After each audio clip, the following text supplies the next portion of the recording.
Today, we're looking at a document you shared titled Integrity Selling by Jack Launius. That's right.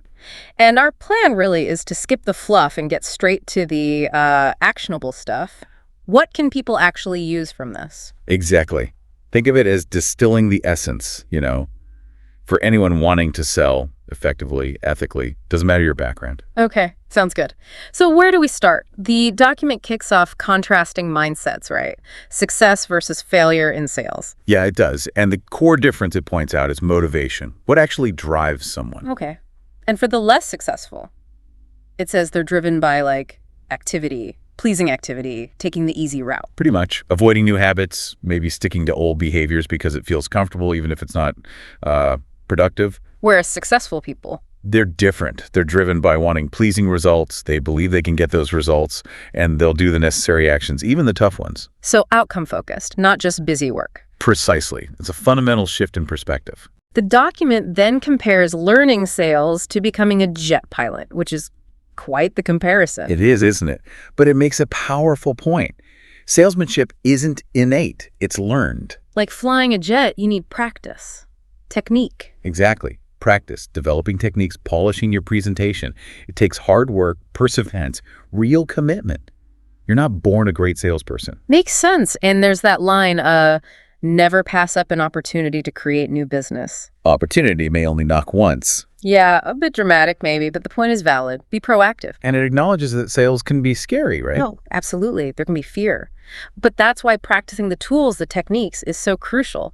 Because your income, it's tied to results, not just effort. So the successful ones, they've mastered the techniques and they're always ready. Always ready to use them. That's the idea. Okay, let's shift to integrity. It's right there in the title, Integrity Selling.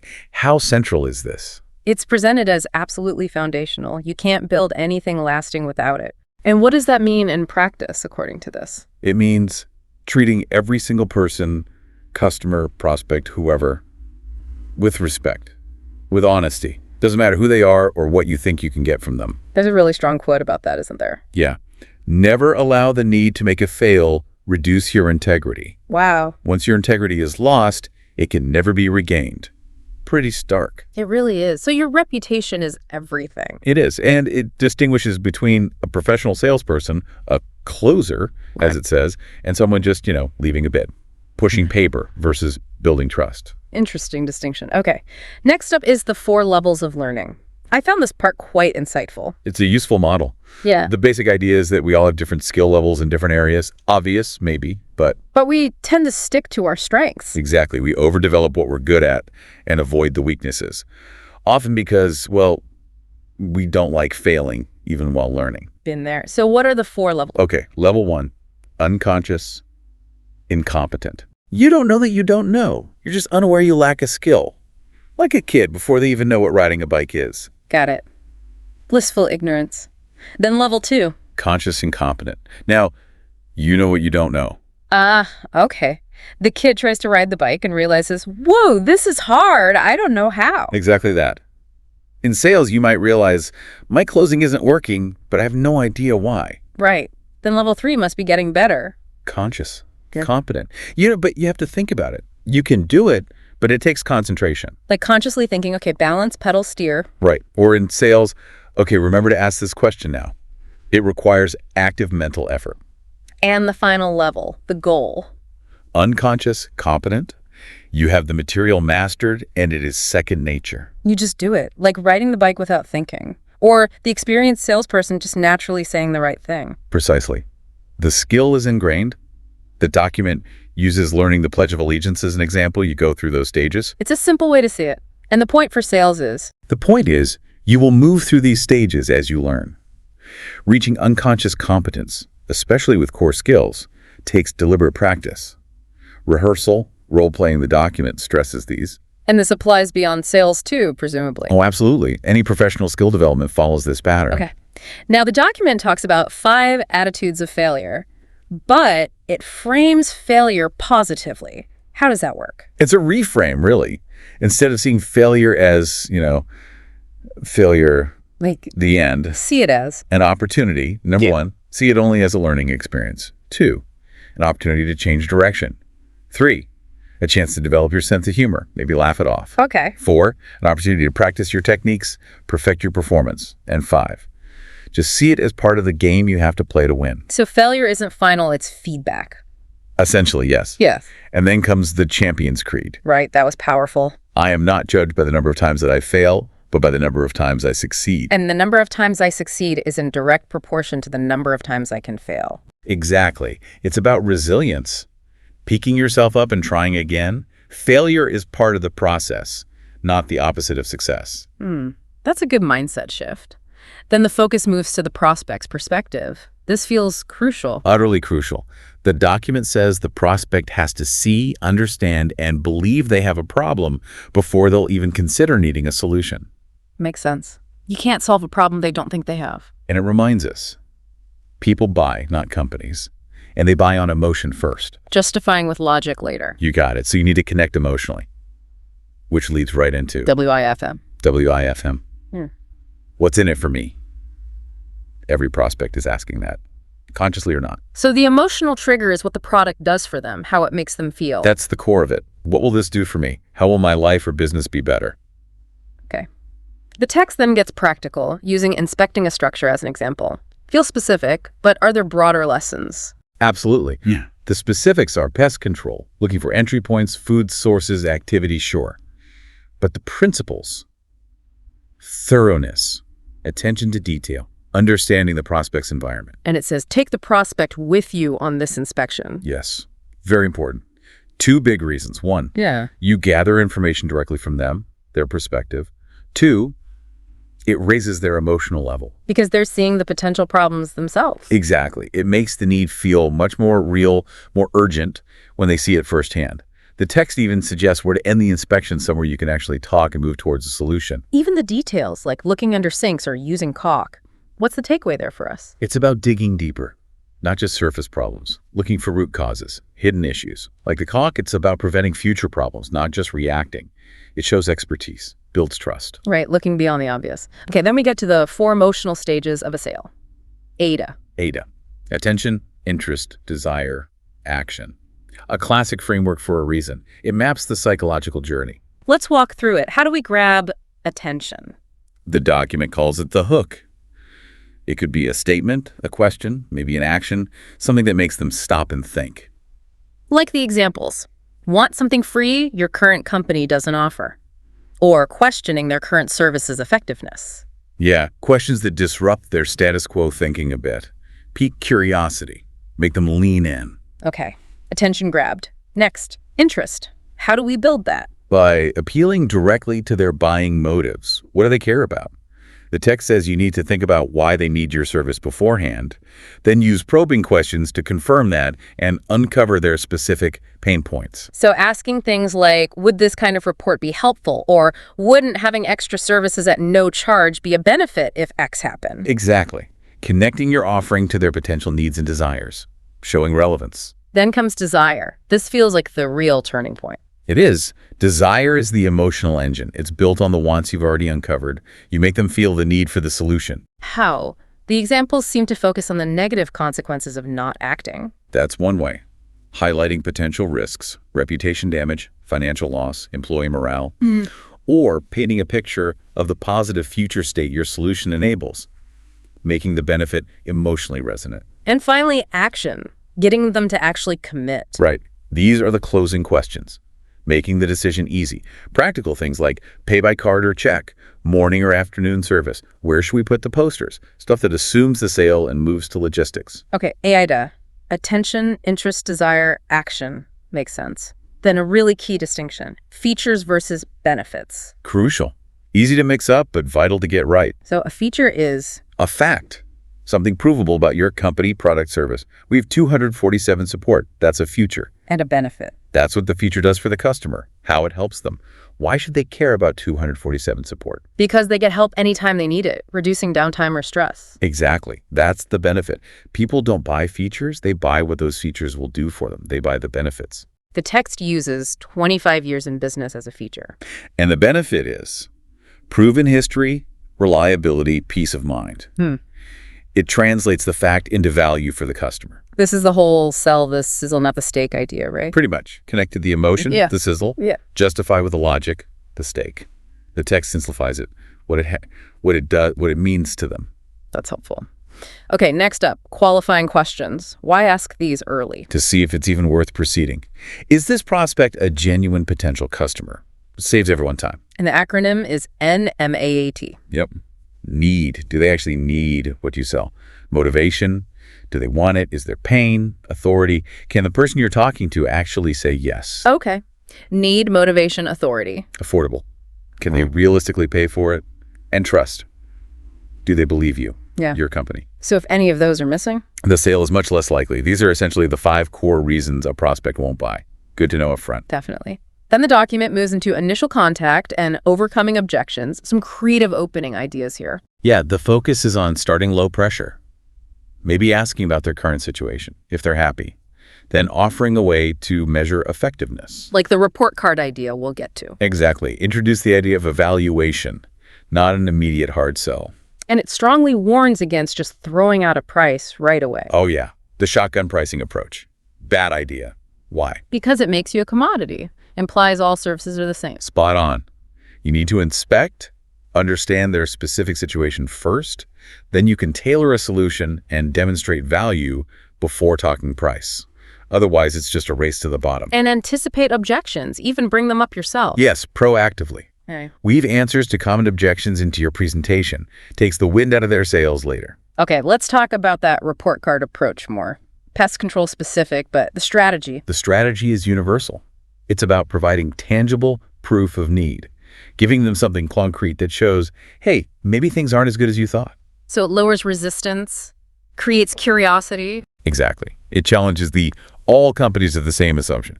You place these simple monitors, come back and show them the results. It's hard evidence. Even a novice can use this. That's the idea. It demonstrates a need before you even have to make a big pitch. Especially useful in situations where problems are likely. And the follow-up is key, right? Reviewing the card, explaining the findings, showing how you're different. Absolutely. It opens the door for that deeper inspection and conversation, focusing on the benefits of your specific approach.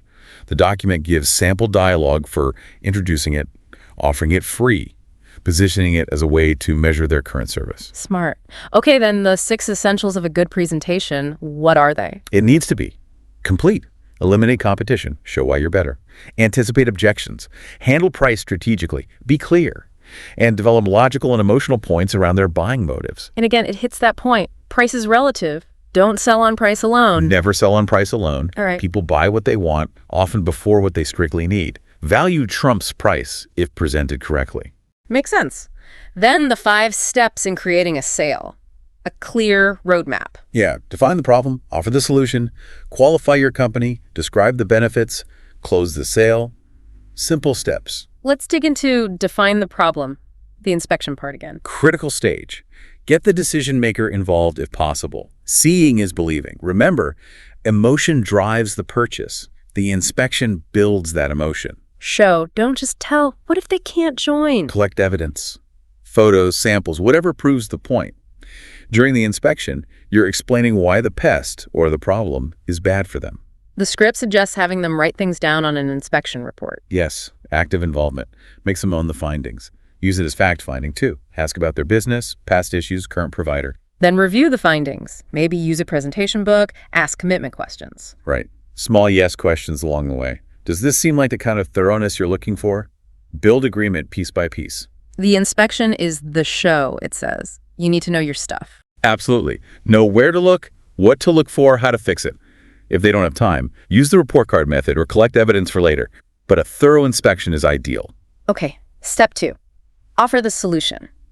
Building credibility. Here you connect the dots. Address the problems found. Explain how your service is different, better. Highlight advantages, maybe more thorough service, better documentation, IPM focus, whatever your differentiators are. And keep probing for other needs. Always. Ask questions. But don't get sidetracked if they mention price early. They might just be testing you. Stay focused on value first. Step 3. Qualify your company. Why you? This is where you build trust. Use testimonials, case studies from similar businesses, share success stories, show letters, photos, mention recognizable clients, highlight your range of services. The know your potatoes analogy comes up again here. Yeah, it's about adding value beyond the basic commodity, which leads to FAB. Features, advantages, benefits, use that structure. Exactly. And use tie-downs, those little questions confirming agreement. That makes sense, doesn't it? Creates a point of value. Feature plus advantage plus benefit plus tie-down. Got it. Step 4, describe the benefits. Feels like we've covered this, but it's reinforcing YFM. Reinforcing YFM. Always circle back to what it means for them. Features alone don't sell. Benefits do. And finally, step 5, close the sale. The moment of truth. Handle it carefully. Confidence is key. Have your paperwork ready. Don't ramble after giving the price. And ask that critical final question. Are there any other questions or concerns you need to have answered in order to make a decision today? Crucial. Clears the deck. The text says low prices can signal lack of confidence. It can. Be confident your service is worth the price. Maybe even a little more. So, summarize benefits briefly, state the price. For an investment of only, then shut up. Silence is golden here. Let them respond. Be ready for objections, but first confirm if price is the real issue. Right. Use a benefit summary close, if needed, to reiterate value. And that reminder, a sale isn't final until. The order is signed, money collected, work started, and the customer is satisfied.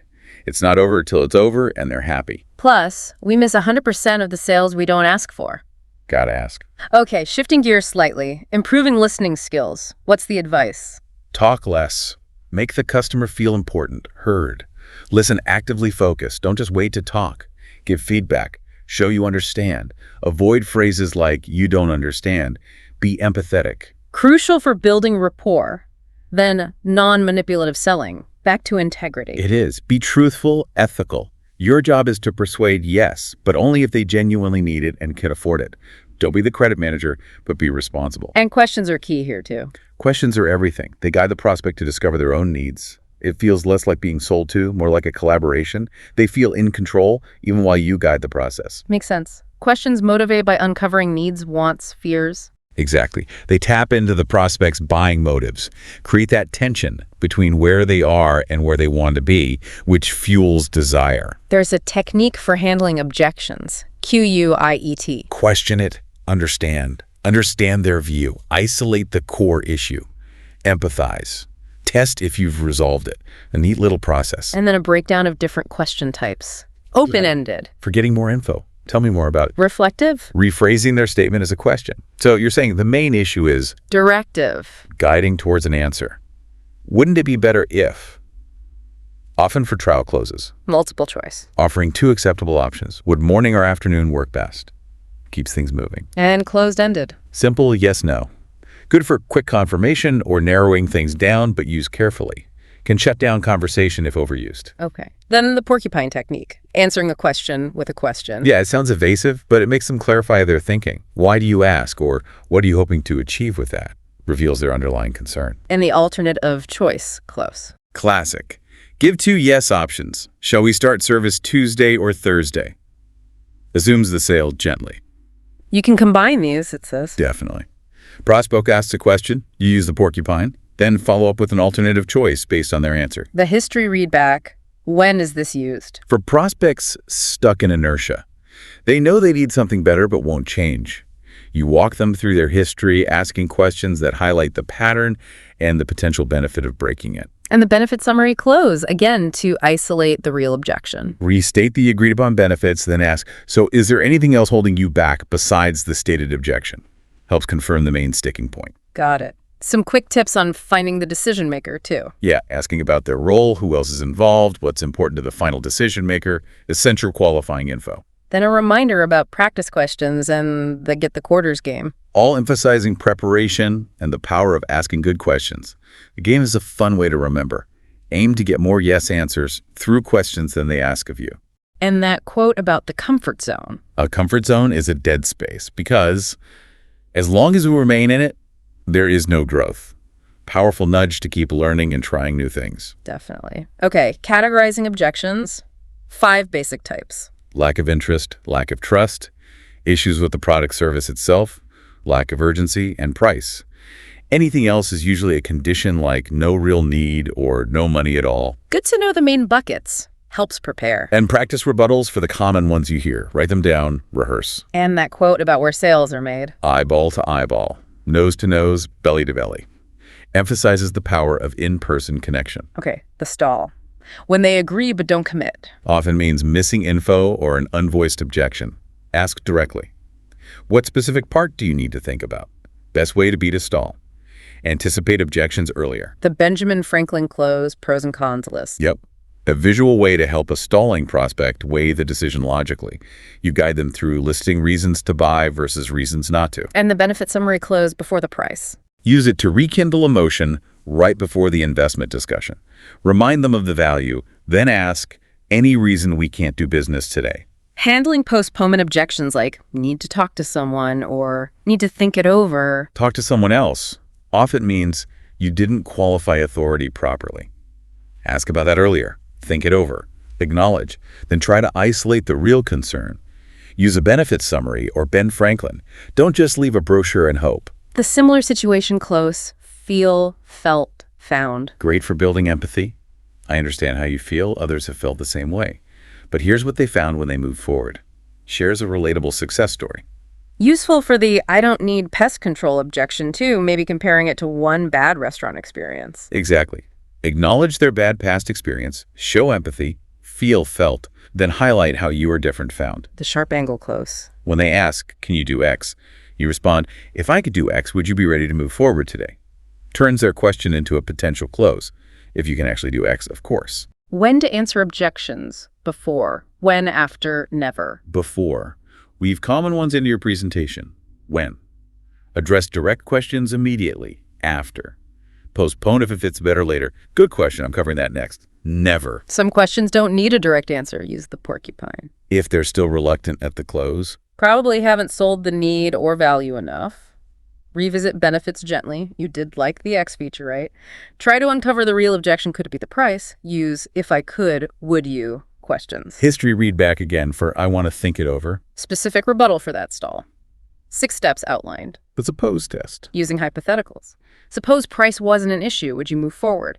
Helps uncover if the stated objection is the real one. Isolate and validate. Confirm the main concern. Make sure you're addressing the right thing before trying to overcome it.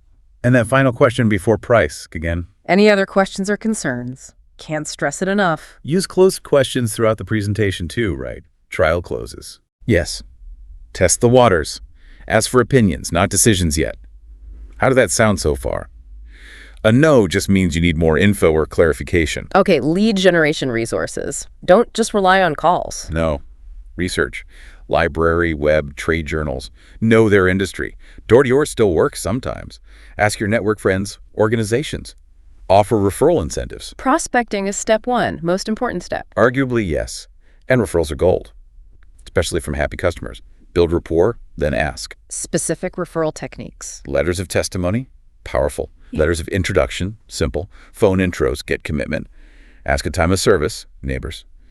And always follow up, thank the referrer, contact the lead promptly. The confirmation prevents stalls at the end. Yes, by setting expectations before the inspection. Outline the process, state you'll ask for a yes or no, promise to accept either. If authority is uncertain, ask about who makes the final call. Manages expectations. Customer retention. Keep reinforcing value. Don't take them for granted. Reinforce old benefits. Add new ones. Do quality checks. Ask how things are going. Make yourself indispensable.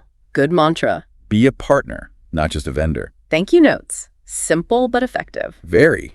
Handwritten notes stand out. Thank new customers. Thank referrers. Shows you care. Okay, last big section. People reading skills, DIAC overview, understanding personality types. Huge advantage if you can tailor your approach. DIAC dominance, influence, steadiness, conscientiousness. Different styles have different needs, communication preferences. So identify their style. Dominant wants results, influential wants recognition, steady wants security, conscientious wants accuracy. Generally, yes. The document gives clues, direct versus indirect, competitive versus listening, talkative versus observing, and tips, what to do, what not to do with each type. The food examples are funny but illustrative. Helps make the differences stick. There are tables summarizing strengths, weaknesses, needs, examples of what each type might say.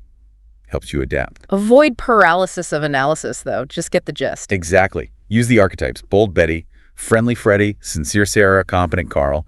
Get a feel for them and adjust. And finally, know your competition. Know their strengths, weaknesses, pricing. But remember, Never sell on price alone. exactly, know your own value. Wow, that was a comprehensive run-through of integrity selling. So the big takeaway seems to be success isn't magic. Not at all. It's about consistent practice, developing solid ethical techniques, and really committing to understanding and serving the customer. Integrity is woven through everything. It's a learnable skill set then. Absolutely. Anyone can improve, can master this with dedication to these principles. Lots to think about and apply there. Hopefully this deep dive gave everyone listening some practical tools and perspectives. If any questions came up, feel free to reach out. Yeah, always happy to discuss further. Great. Thanks for joining us on the deep dive.